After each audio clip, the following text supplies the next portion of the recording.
Non solo gli episodi di violenza e le risse, non solo l'accoltellamento sul quale la procura sta ancora cercando di far luce, ma Piazza Garibaldi è anche teatro di spaccio di droga. Ieri sera un tunisino è stato arrestato mentre vendeva cocaina a giovani del posto. Si tratta solo di uno dei 9 arresti per droga a conclusione della maxi operazione della squadra mobile di Trieste, coordinata dalla Procura della Repubblica.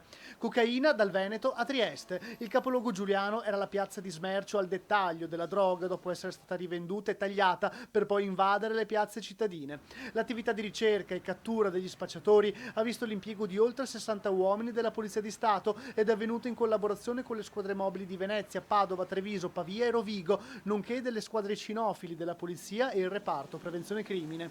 Gli indagati tunisini che gestivano la vendita della cocaina a Trieste con Piazza Garibaldi come principale centrale di spaccio si rifornivano ogni settimana da un gruppo di albanesi domiciliati a Venezia ma che spesso e volentieri viaggiavano fino a Trieste per portare la droga e riscuotere dai tunisini i proventi della vendita. Dopo aver ricevuto la cocaina dai colleghi albanesi, i tunisini la tagliavano, confezionavano e la rivendevano ai giovani clienti triestini tramite una capillare rete di spaccio.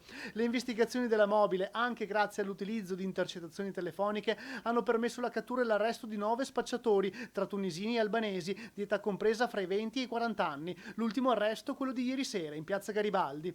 Le indagini durate diversi mesi hanno consentito di sequestrare in più episodi i quantitativi di droga che venivano poi destinati alla piazza triestina. 4 gli arresti che sono avvenuti in flagranza di reato.